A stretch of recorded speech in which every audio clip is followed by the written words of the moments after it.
yang lalu sudah saya jelaskan bahwa hidup selalu berakhir dengan kematian. Apabila datang kematian menimpa seseorang, datanglah kiamat baginya. Itu yang disebut dengan kiamat kecil. Hakikatnya mati adalah perpindahan dari kehidupan di dunia ini menuju kehidupan di alam barzakh. Menunggu kita di alam barzakh sampai datangnya saat kiamat. Entah 10 tahun, entah 100 tahun, entah 1000 tahun, hanya Allah saja yang maha tahu. Adapun orang-orang beriman yang melakukan amal kebajikan dalam kehidupan di dunia ini, masa penantian yang lama di alam barzakh buat mereka sebentar saja.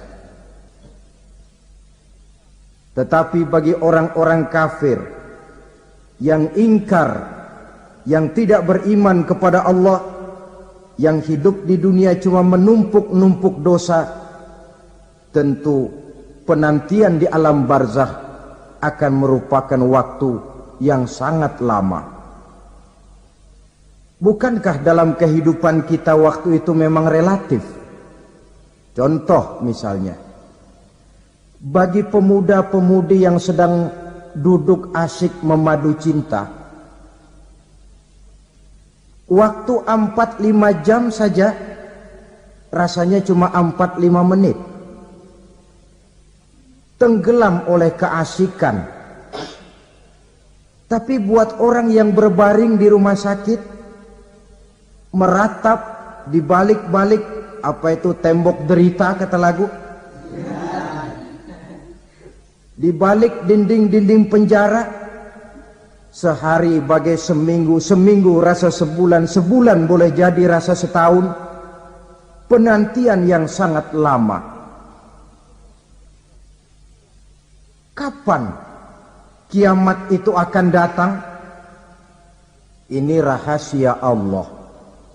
Jangankan kita yang orang awam, baginda Nabi sendiri tidak diberitahu oleh Allah kapan kiamat itu akan terjadi.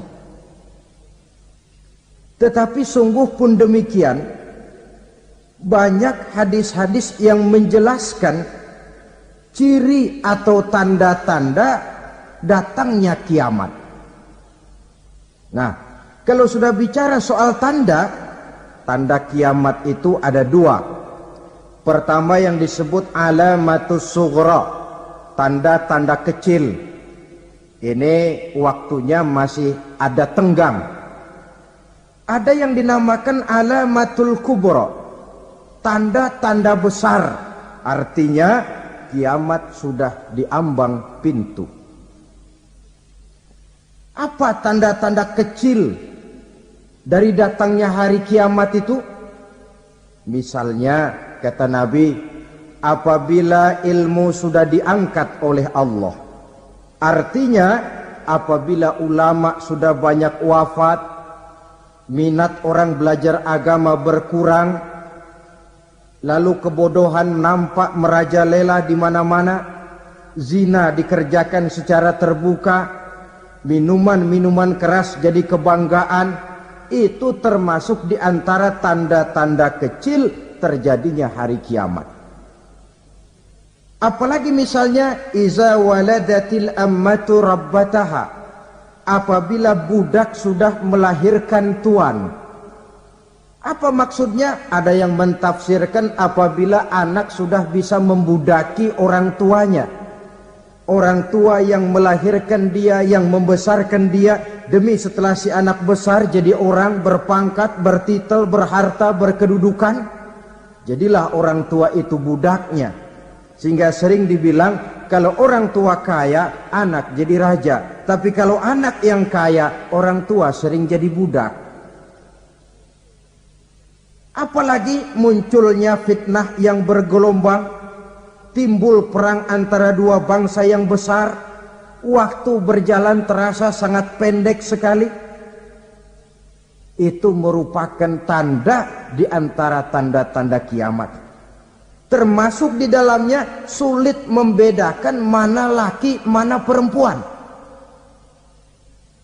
Kan kalau tanda-tanda kayak begini sekarang sudah banyak kita lihat kan. Ulama banyak wafat, penggantinya sulit. Zina dikerjakan berterang-terangan, minuman keras jadi kebanggaan, banyak anak membudaki orang tuanya, sulit membedakan mana laki mana perempuan. Kadang-kadang dari belakang kita lihat perempuan bener, begitu kita colek nengok jenggotan.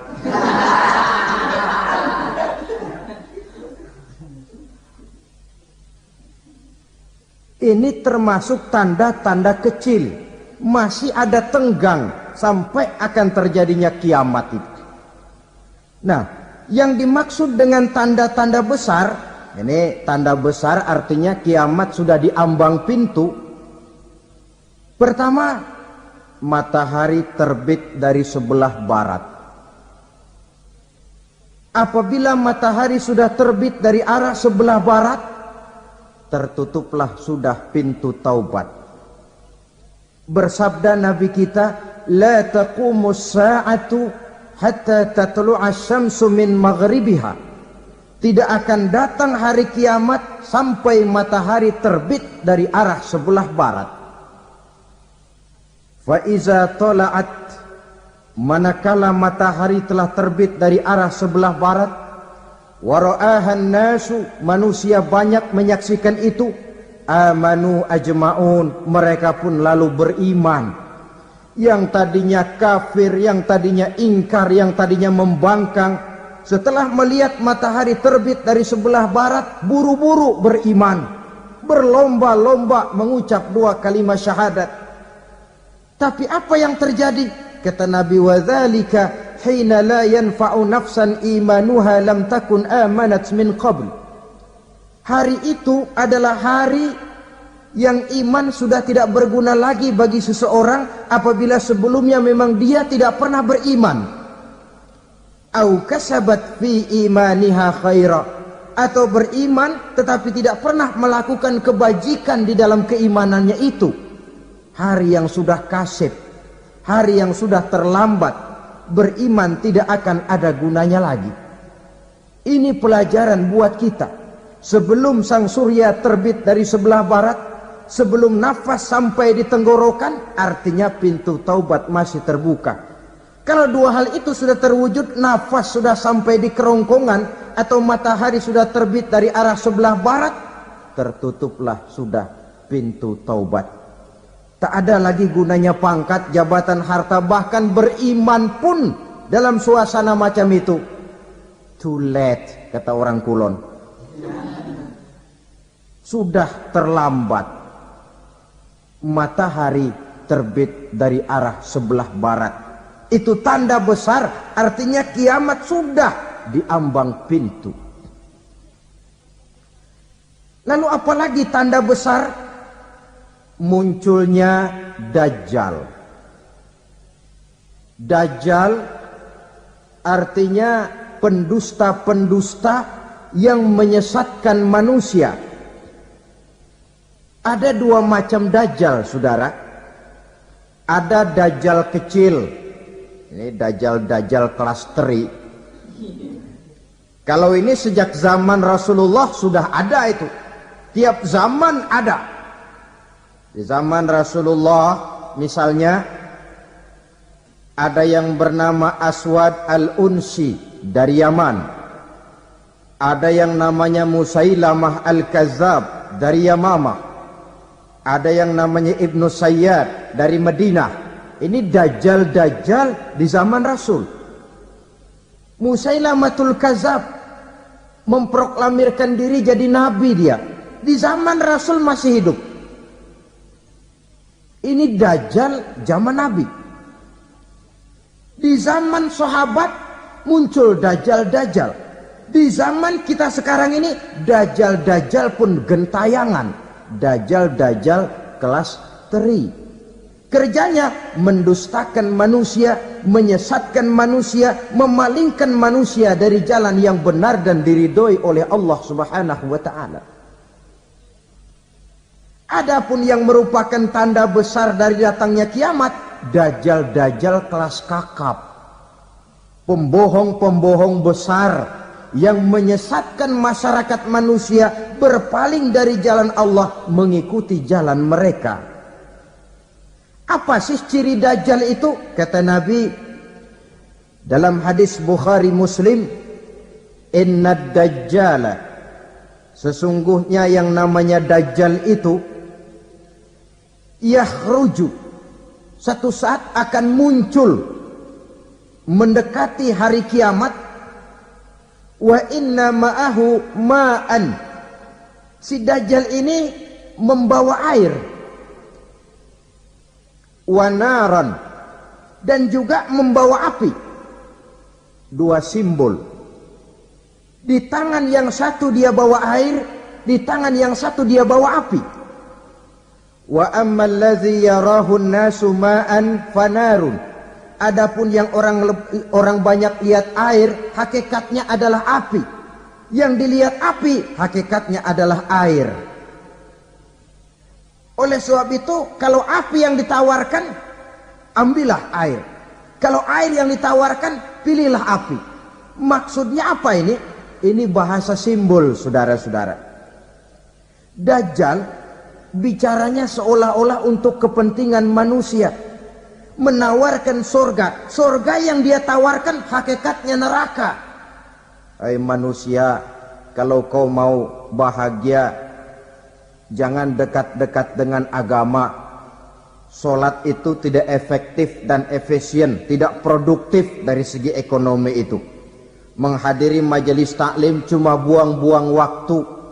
Tahajud, tasbih, tahlil, baca Quran, apa itu? Pekerjaan mubazir saja.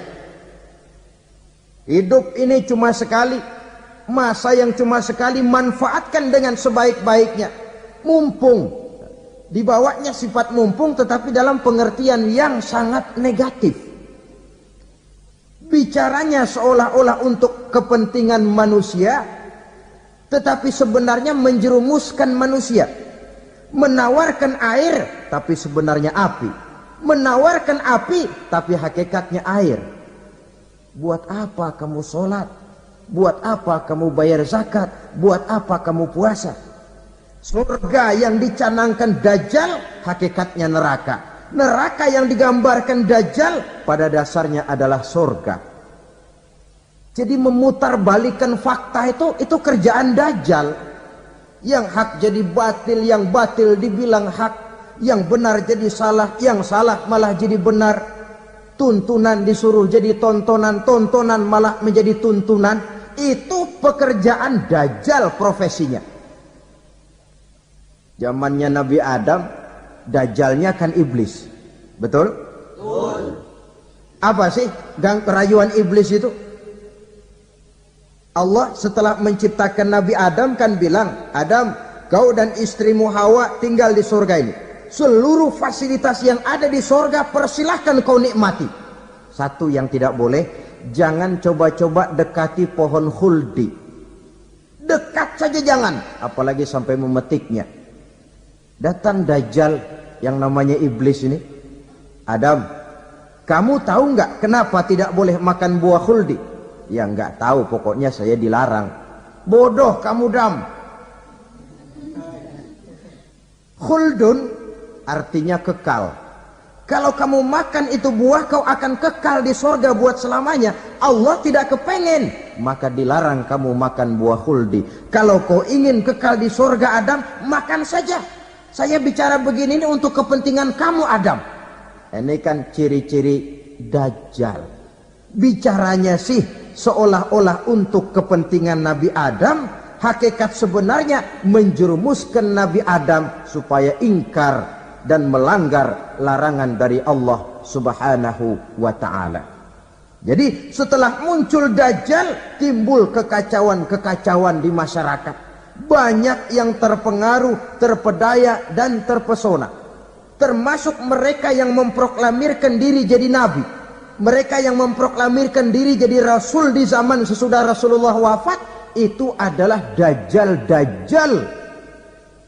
Maka saya ingatkan, kalau di zaman kita sekarang ini ada orang ngaku jadi nabi, ada orang ngaku jadi rasul, biar bahasa Arabnya kental, Quran hafal, hadis ribuan hadis hafal, biar pakai serban sampai menyengser ke tanah, bahasa Arabnya fasih, tapi dia mengaku jadi nabi, jadi rasul, kita umat Islam wajib tidak percaya. Wajib untuk tidak percaya. Itulah dajjal-dajjal zaman kita sekarang ini. Tidak mustahil mereka datang mempengaruhi orang-orang awam supaya berpaling dari Rasulullah, mengikuti mereka. Nah, di akhir zaman nanti, mendekati hari kiamat, dajjal ini muncul, dajjal kelas kakap, menyesatkan masyarakat manusia untuk berpaling dari Islam, mengikuti seruan mereka. Apalagi di antara datangnya kiamat itu, tanda yang besar itu, turunnya Nabiullah Isa Al-Masih, putra Maryam. Menurut berbagai hadis yang sahih, Nabi Isa Al-Masih nanti akan turun lagi. Tidak membawa risalah yang baru, tapi meluruskan risalah Islam ini yang telah banyak ditinggalkan oleh masyarakat. Bahkan ada hadis menjelaskan beliau akan membunuh Nabi, mematahkan kayu-kayu salib, lalu melaksanakan haji dan umrah mengikuti syariat Nabi Muhammad, bukan membawa agama baru. Menjadi semacam mujaddid, reformer, menyelamatkan manusia dari bisikan dajjal. Bahkan ada riwayat yang menjelaskan bahwa Nabi Isa berhasil mengalahkan dajjal, mengembalikan masyarakat manusia kembali kepada ajaran Islam yang datang dari Allah, dibawa oleh Rasulullah sallallahu alaihi wasallam. Dengan kata lain, turunnya Nabi Isa bukan sebagai nabi dan rasul baru, tetapi mengikuti syariat Nabi kita Muhammad sallallahu alaihi wasallam. Saudara hadirin, ibu-ibu hadirat yang saya hormati, kemudian apalagi di antara tanda-tanda besar akan datangnya kiamat itu? Keluarnya asap atau awan. Kata Nabi, inna min asrati sa'ah dukhanan yamla'u ma bainal masyriqi wal maghrib. Di antara tanda-tanda kiamat, munculnya awan atau asap yang memenuhi antara langit dan bumi. Ini pun diperkuat dalam surah Ad-Dukhan ayat 10. Fartaqib yauma ta'tis sama' bidukhanin mubin fayughshan nas hadza azabun alim. Bagi orang-orang yang beriman, mereka biasa-biasa saja. Tapi bagi orang kufur, datangnya asap dan awan ini merupakan azab yang kelewat pedih. Barangkali sedikit mendekati gambaran tentang azab yang pedih ini, saya ingatkan alam pikiran kita kepada peristiwa yang belum lama terjadi. Pernah dengar berita bocornya reaktor nuklir di Chernobyl, Uni Soviet? Pernah dengar? Nah. Bocornya reaktor nuklir di Chernobyl yang mengakibatkan ratusan bahkan sangat mungkin ribuan nyawa. Cuma satu reaktor. Bagaimana kalau seluruh cadangan nuklir yang dimiliki oleh para negara adik kuasa ini diledakkan? Bahkan yang konon menurut catatan, cadangan nuklir yang dimiliki bersama oleh Amerika dan Rusia sekarang ini sudah sanggup memusnahkan 6 miliar manusia. 1,5 kali lebih banyak dari jumlah manusia yang nongkrong di permukaan bumi ini. Saudara-saudara hadirin yang saya hormati, lalu saat mendekati hari kiamat, apalagi tandanya? Setelah Nabi Isa wafat, pada saat turunnya yang kedua kali, Lalu Allah meniupkan angin sejuk. Semua orang-orang beriman, orang-orang baik wafat.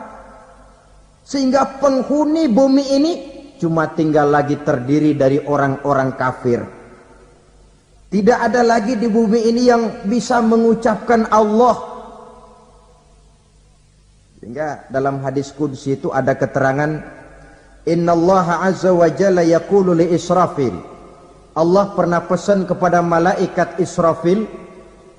Kata Allah, Israfil, Iza sami'ta qailan yaqul Allah Allah fa akhirin nafakh 40 sanatan ikraman liqailiha. Hai Israfil, apabila kau dengar di permukaan bumi masih banyak orang yang mengucapkan Allah Allah, maka tunda sangkakala kiamat itu 40 tahun. Untuk apa? Ikraman liqailiha, menghormati orang yang mengucapkan Allah Allah itu.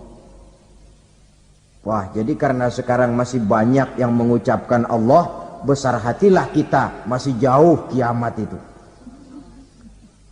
Tapi jangan lupa, kiamat pribadi, kiamat kecil itu yang nggak kita sangka-sangka.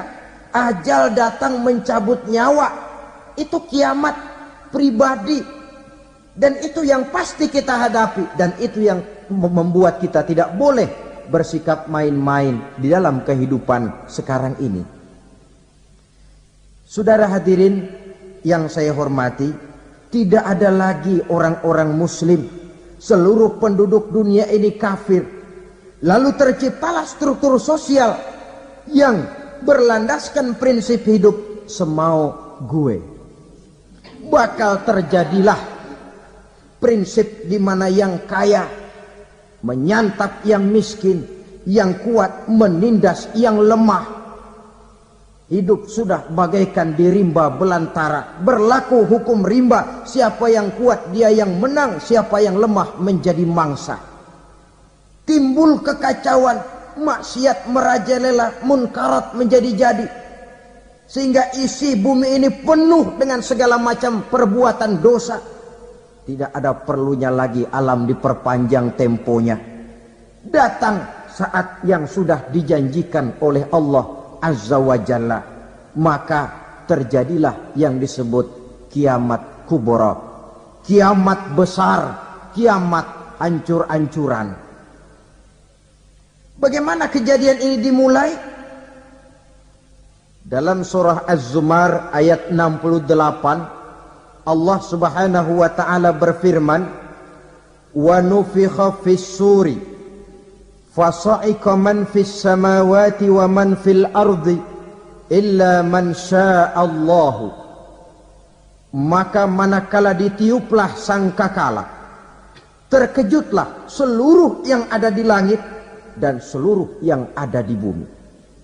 Bila saat kiamat datang, Allah perintah malaikat Israfil, Israfil, tiup sangkakalamu. Ditiuplah sangkakala oleh malaikat Israfil. Yang akibat daripada tiupan itu, seluruh yang ada di langit, seluruh yang ada di permukaan bumi terkejut. Yang ada di langit siapa? Malaikat kan. Bayangin aja kalau malaikat kaget, apalagi kita. Terkejut seluruh makhluk yang ada di bumi, yang ada di langit mendengar suara sangkakala itu. Bunyinya tidak sanggup kita bayangkan dahsyatnya. Ledakan nuklir, ledakan neutron, belum apa-apa ketimbang bunyi sangkakala malaikat Israfil ini. Nah, lalu mendengar bunyi sangkakala ini, gemparlah makhluk, kacaulah alam. Bumi gempa, planet-planet bertabrakan, gunung meletus, air laut tumpah ke darat, angin topan bertiup, halilintar menyambar. Lalu semua yang bernama hidup mati total. Mati bareng tanpa persiapan. La haula wala quwata illa billah.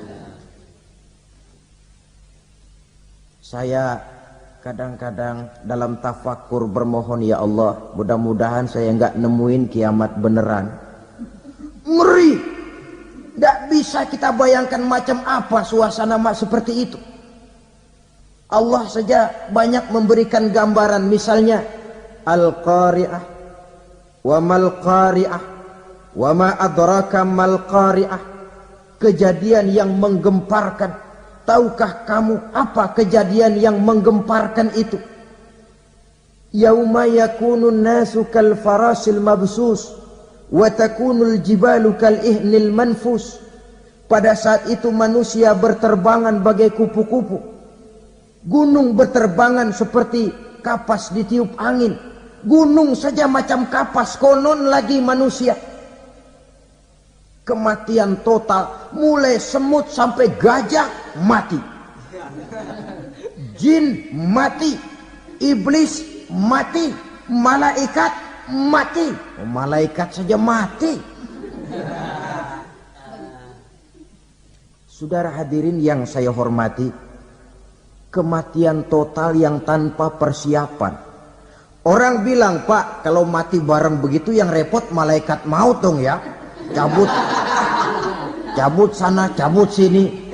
Itu kalau menurut logika kita, mestinya begitu menurut logika. Tapi logika juga yang bilang nggak perlu serepot itu. Sebab untuk mematikan listrik di wilayah DKI, di wilayah Jakarta, nggak perlu tiap rumah didatengin matiin ya lama. Cukup dari kantor pusatnya saja PLN tekan satu tombol, gelaplah seluruh Jakarta. Saudara hadirin yang saya hormati, kematian total. Lalu setelah kematian total, planet-planet juga mati, dalam arti tidak bergerak dan beredar. Angin mati, dalam arti tidak bertiup. Air mati, dalam arti tidak ada riak gelombang. Pokoknya semua mati. Kullu nafsin za'iqatul maut. Semua yang bernafas mati. Dalam ayat lain, kullu man 'alaiha fan. Semua yang ada di permukaan bumi fana. Yang kekal cuma Allah subhanahu wa ta'ala. Yang paling belakang mati, malaikat maut dan malaikat Israfil. Tapi mati juga sesuai dengan janji Allah. Menurut hadis Bukhari Muslim dari Abi Hurairah, masa tenggang waktu antara kematian total pada tiupan sangkakala pertama dengan proses kebangkitan pada tiupan sangkakala kedua 40 lamanya. Tidak dijelaskan oleh Abi Hurairah 40 jam, apa 40 hari, apa 40 tahun. Hadis-hadis cuma menyebutkan 40 saja. Sunyi alam, yang tinggal cuma Allah saja lagi. Ketika itu Allah berseru-seru, katanya, limanil mulkul yauma. Siapa para penguasa hari ini? Mana itu raja-raja dan penguasa yang dulu mengaku jadi Tuhan? Fir'aun. Mana Fir'aun sekarang? Yang dulu jadi raja, merasa berhasil, sombong, lalu tidak mau turun-turun dari kekuasaannya, sampai kepada puncak kekurang ajarannya mengangkat diri jadi Tuhan. Mana itu Fir'aun? Namrus. Mana sekarang Namrus? La ilaha illa ana. Ternyata tidak ada Tuhan lain selain daripada aku, kata Allah. Proses kemudian, saudara-saudara, turunlah hujan dari langit. 40 lamanya hujan itu. Tidak jelas juga 40 jam apa 40 hari. Setelah air turun membasahi, datanglah tiupan sangkakala yang kedua. Semua yang bernama mati bangkit dari kuburnya masing-masing. Ini yang disebut yaumul ba'tsi, hari kebangkitan. Allahu Akbar. Pada saat kita bangkit dari kubur kita masing-masing, kumpul di padang mahsyar namanya. Bayangin aja, saya sendiri nggak sanggup bayangin. Manusia sejak zaman Adam sampai zaman kiamat kumpul bareng di tempat sama. Berapa banyaknya itu?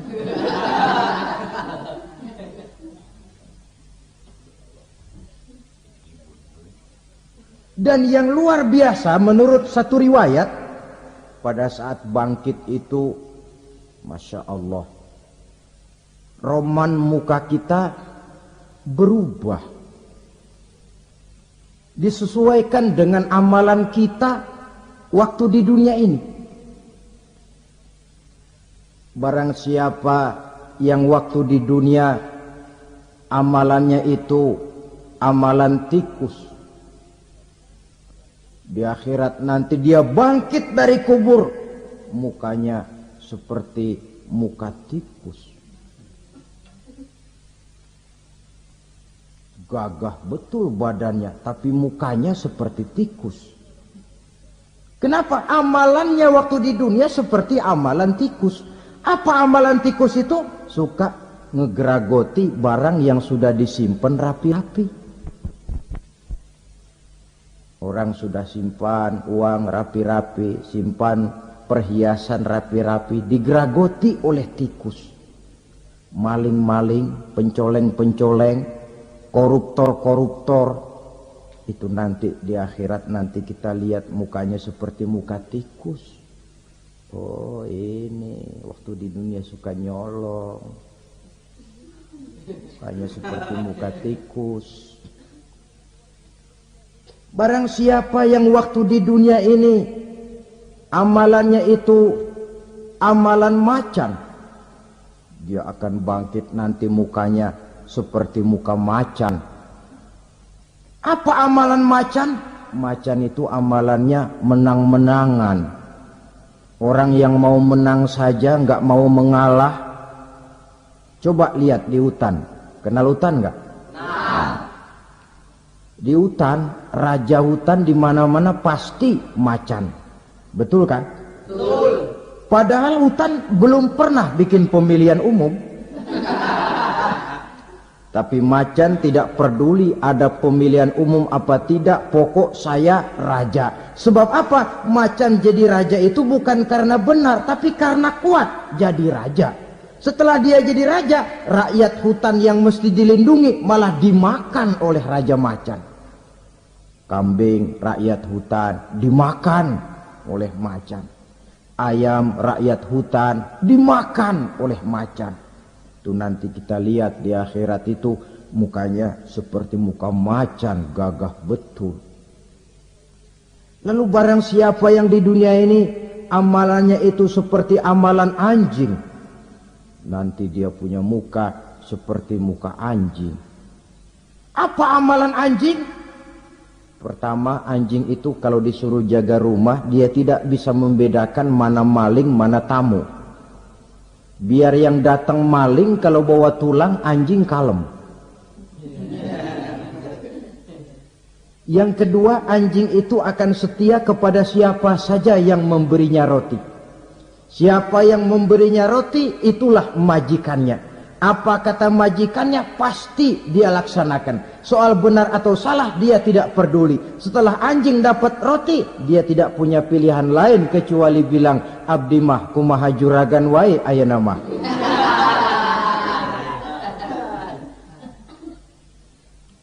Saudara hadirin yang saya hormati, berkumpul di padang mahsyar, tiap orang sibuk dengan persoalannya masing-masing. Matahari waktu itu didekatkan oleh Allah, panas luar biasa. Ada yang saking panasnya itu mencucurkan peluh keringat sampai sebatas mata kakinya.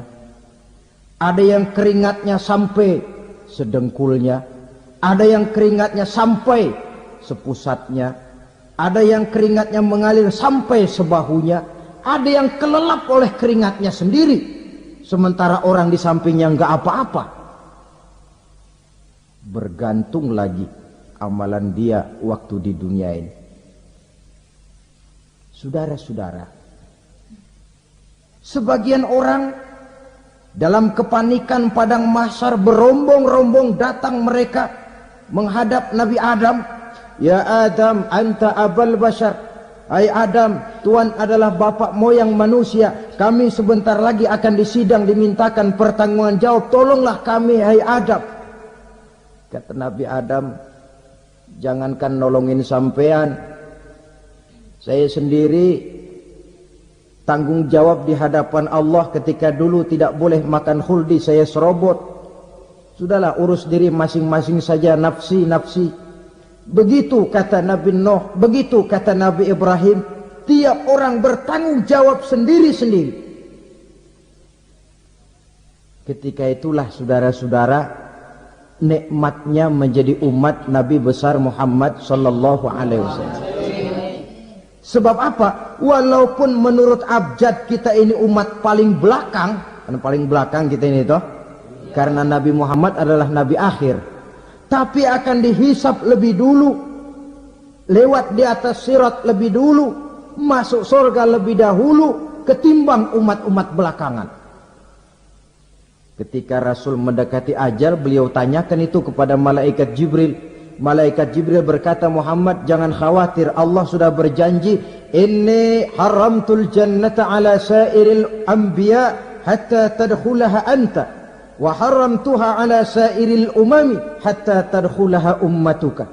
Surga aku haramkan buat seluruh nabi kecuali kalau engkau Muhammad sudah masuk ke dalamnya, dan surga aku haramkan buat seluruh umat kecuali kalau umatmu Muhammad sudah masuk ke dalamnya. Logikanya, walaupun menurut abjad kita umat paling belakang, bakal dihisap paling dulu, lewat di atas sirat paling dulu, masuk surga paling dulu, kalau mampir ke neraka juga paling dulu. Ya resiko. Jangan mau enaknya aja paling dulu. Saudara hadirin yang saya hormati, setelah masa kebangkitan itu jangan dikira begitu bangkit langsung diperiksa. Masih menunggu menanti ribuan tahun perhitungan padang mahsyar untuk sampai kepada proses yang disebut yaumul hisab, hari perhitungan. Seorang demi seorang bakal dipanggil. Bayangkan saja, kita se-RT saja di absen, kadang-kadang perlu waktu lama. Ini manusia sejak zaman Nabi Adam sampai datang hari kiamat, satu demi satu disidang di hadapan Qadhi Rabbul Jalil. Status sosial copot sudah waktu itu. Yang pernah jadi hartawan di situ tidak lagi kelihatan kehartawanannya. Yang pernah jadi jenderal tidak lagi dipanggil jenderalnya. Yang ustadz tidak lagi dipanggil al-mukarramnya. Seluruh status sosial selesai. Dipanggillah kita seorang demi seorang menghadap Qadhi Rabbul Jalil. Bagaimana proses penghisaban itu? Pertama, proses tanya jawab. Di antaranya ada hadis menyatakan, lan tazula qadama 'abdin yaumal qiyamah hatta yus'ala an arba'i khisalin. Besok di hari kiamat tidak akan bergeser telapak kaki seorang hamba sampai dia ditanya lebih dulu tentang 4 persoalan. Tentang ilmunya. Kemana ilmu itu diamalkan? Tentang umurnya. Di mana umur itu dihabiskan? Tentang masa mudanya. Kemana masa muda itu dipakai? Tentang hartanya. Dari mana harta itu didapat dan kemana harta itu dibelanjakan. Ini termasuk proses tanya jawab. Jadi kalau istilah pengadilan dunia, nama Fulan bin Fulan. Kamu waktu di dunia diberikan umur panjang untuk apa? Pernah mengalami masa muda, kemana kau habiskan masa remajamu? Kau diamanahkan ilmu, dengan apa ilmumu kau amalkan? Kau diberikan harta, dari mana harta kau dapat, kemana kau belanjakan? Tak seorang pun yang bisa mungkir. Sebab apa? Dikala itu yang menjadi saksi bukan orang. Yang menjadi saksi adalah seluruh anggota badan kita. Tangan bicara, kaki jadi saksi terhadap seluruh amalan yang pernah kita kerjakan pada saat kehidupan di alam dunia ini. Selesai proses tanya jawab, lalu diperlihatkan buku catatan kita waktu hidup di dunia ini. Jangan lupa Allah itu menyiapkan 2 superkomputer kepada kita. Sebelah ditempelin sebelah kanan, yang sebelah tempelin di sebelah kiri. Komputer itu namanya Raqib dan Atid. 2 malaikat yang apabila baik kita lakukan, refleks saja akan menulis kebajikan kita. Jahat kita kerjakan, akan tertulis. Catatan itu nanti diperlihatkan kepada kita. Waduh, alangkah malunya pada saat diperlihatkan catatan kita, buku rapot kita merah melulu. Barangkali diperiksa sambil diomelin, brengsek lo. Buku merah melulu begini, bagaimana waktu hidup di dunia? Tidak cukup diperlihatkan buku catatan kehidupan, rekaman kehidupan. Rekaman kehidupan kita secara utuh sejak terlahir sampai ajal datang merenggut nyawa. Barangkali mirip dengan video sekarang ini, di mana terekam dengan baik seluruh kegiatan kita sejak yang sekecil-kecilnya sampai kepada yang sebesar-besarnya.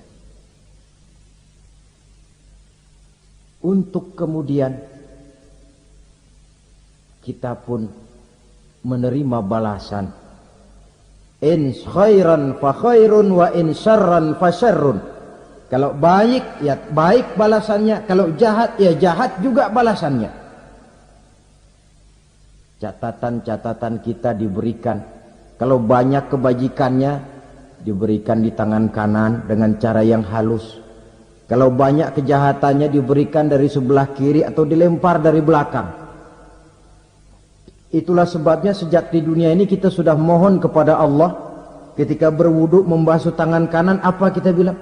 Allahumma a'tini kitabi biyamini wa hasibni hisaban yasira. Ya Allah, berikan saya kitab di tangan kanan, dan kalau saya memang perlu dihisab, hisablah saya yang seringan-ringannya. Tangan kiri berlindung kita kepada Allah. Jangan sampai diberikan kitab di tangan kiri atau dari arah sebelah belakang. Wa a'udzubika an tu'tiya kitabi bishimali aw min wara'i zuhri, dari arah sebelah belakang. Na'udzubillah min dzalik. Setelah selesai lewat proses penghisaban, lewat mizan, timbangan, maka yang sudah selesai dihisab itu bergeraklah menuju sirat, jembatan yang terbentang menuju surga melalui neraka. Saudara-saudara, panjangnya perjalanan sirat itu memakan waktu ratusan tahun. Tetapi orang yang lewat di atas sirat pun macam-macam, bergantung amalannya ketika di dunia ini. Ada yang lewat di atas sirat itu kal barqil khatib, seperti kilat yang menyambar, lep, sudah sampai dia di surga. Cepat bukan main. Ada yang lewat di atas sirat itu seperti orang lari-lari. Ada yang lewat di atas sirat itu seperti orang jalan biasa. Ada yang sambil merangkak, ada yang sambil ngesor, ada yang sambil gelayutan, ada yang selamat sampai ke ujung ke surga, ada yang tergelincir jatuh masuk ke dalam neraka, bergantung amalannya dalam kehidupan di dunia sekarang ini. Tiap kita akan melewati yang namanya sirat ini. Saudara-saudara kaum muslimin yang saya hormati, dengan demikian mereka yang selamat melalui sirat sampai ke terminal akhir surga, mereka yang ketika dihisab ternyata banyak kejahatannya daripada kebaikannya, mereka singgah di dalam neraka. Nah, adapun orang-orang yang beriman menurut ayat Quran dan hadis Nabi itu nanti ada bermacam-macam. Ada orang beriman itu yang dimasukkan surga. Ada orang beriman itu yang dimasukkan ke dalam surga. Ada orang beriman itu yang disebut penduduk surga. Kenapa lain-lain, Pak? Karena waktu di dunia amalannya juga lain-lain. Ada orang beriman yang masuk surga. Ini paling murah tiketnya. Mau masuk surga? Kata Nabi begini, ma min abdin qala la ilaha illallah thumma mata ala dhalik illa dakhalal jannah. Kalau seorang hamba sudah mengucap dua kalimat syahadat, dia yakin dengan kebenaran kalimat itu sampai matinya, orang itu akan masuk surga. Abi Dzar yang waktu itu diajak bicara heran, ya Rasul kok gampang betul? Iya, walaupun orang itu mencuri, iya, walaupun orang itu berzina, iya, biar dia mencuri, biar dia berzina, kalau dia sudah mengucap dua kalimat syahadat, dia yakin dengan kebenaran kalimat itu sampai matinya, itu orang akan masuk surga. Jadi masuk surga cukup dua kalimat syahadat, yakin sampai mati, masuk surga.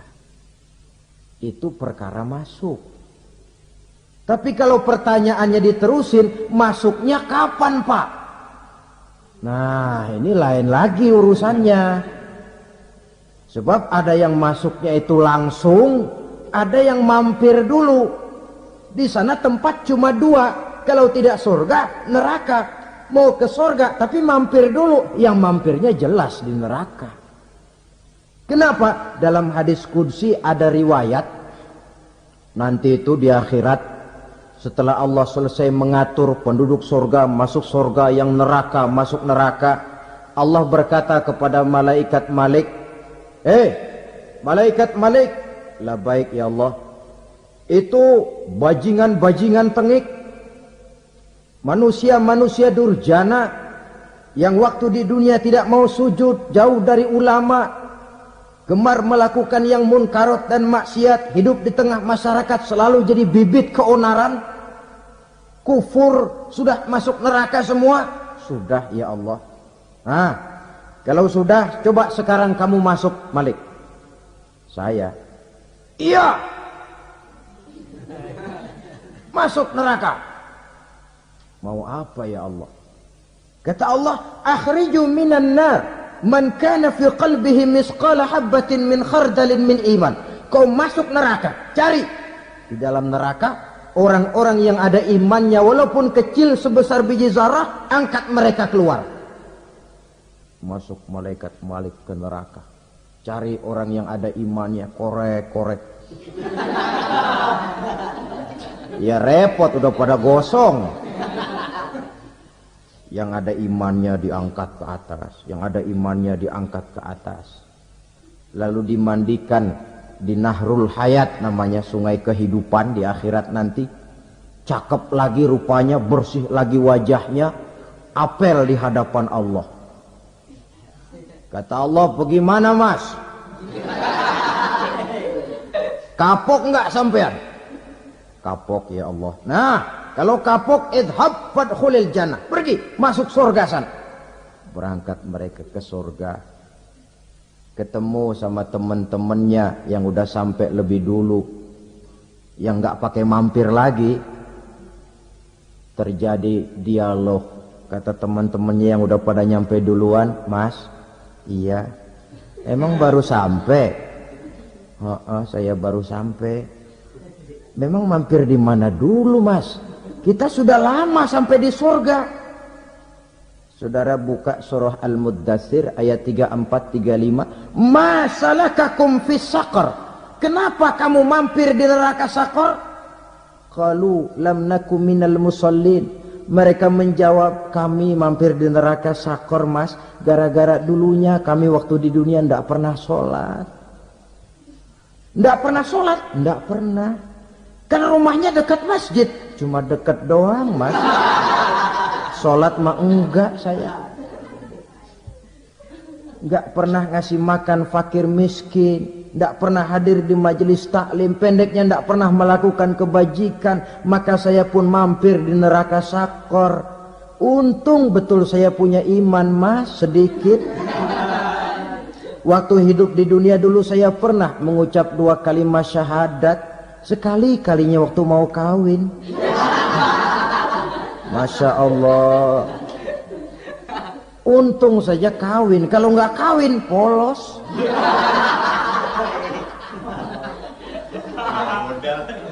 Itu juga pengulu sudah setengah mati ngajarin. Asyhadu alla, asyaduaan, asyaduaan.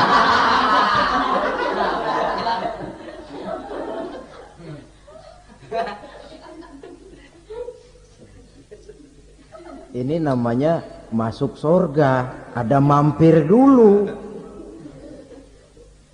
Ada pula orang mukmin itu yang dimasukkan surga. Namanya dimasukkan kan terima beres. Saya masuk ke rumah, jalan sendiri, cari tempat sendiri. Saya dimasukkan ke dalam rumah, terima beres, pokok ada di dalam, itu dimasukkan namanya. Nggak pakai mampir. Tapi tentu tiketnya lebih mahal ketimbang yang pertama tadi. Apa kata Allah? Innal ladzina amanu wa amilus salihat la ukaffiranna anhum sayyi'atihim wa la udkhilannahum jannah. Sesungguhnya orang-orang yang beriman kemudian beramal soleh, kami hapuskan segala dosa dan kesalahannya, kami masukkan mereka ke dalam surga. Lihat ayatnya, Allah yang memasukkan, kita yang dimasukkan. Tidak pakai transit, tidak usah mampir. Cuma tidak cukup syahadat, tidak cukup amanu, tapi diiringi dengan wa'amilus salih. Iman, amal. Tidak cukup syahadat, lalu dibuktikan dia sholat, dia zakat, puasa, lalu dia melakukan berbagai macam kebajikan. Ini yang menyebabkan dia tidak pakai mampir di tempat yang bernama Saqar. Lalu ada pula orang mukmin itu yang disebut penduduk sorga. Wah, ini sudah VIP ini. Ashabul jannah, penduduk sorga. Siapa mereka? Kata Allah, innal ladzina amanu summa istaqamu fala khaufun 'alaihim wala hum yahzanun ulaika ashabul jannah hum fiha khalidun. Sesungguhnya orang-orang yang beriman lalu istiqamah, tetap dalam melaksanakan perintah Allah, tidak goyah, tidak labil tapi stabil, istiqamah, mereka tidak takut dan tidak bersedih hati, merekalah penduduk surga. Iman, istiqamah. Tidak punya duit, sembahyang. Banyak duit, sembahyang. Miskin, sembahyang. Kaya, tetap sembahyang. Istiqamah. Kadang orang kalau susah rajin ke masjid, banyak duitnya ngelihat masjid melengos. Itu yang dibilang waktu miskin hamba Allah, setelah kaya jadi hamba harta. Bergeser, tidak ada nilai istiqomahnya. Saudara-saudara, dengan begitu penduduk neraka itu dua. Ada penduduk permanen, ada penduduk yang semi permanen. Yang semi permanen orang-orang beriman yang mempunyai dosa besar. Mereka masuk ke neraka untuk menerima azab sesuai dengan dosanya. Bila selesai masa azab itu, mereka akan diangkat untuk ditempatkan kembali ke dalam surganya Allah subhanahu wa ta'ala. Nah, dikala itulah saudara-saudara ada yang disebut syafaat dari Rasulullah.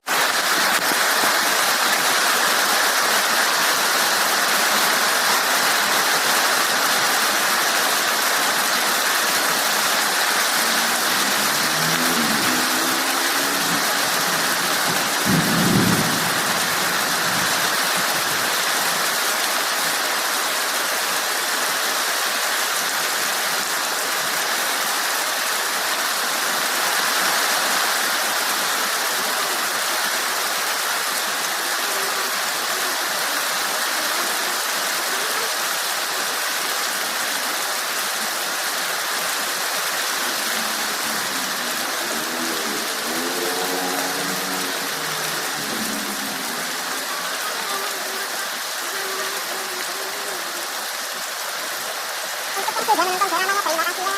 Sampai jumpa di video selanjutnya.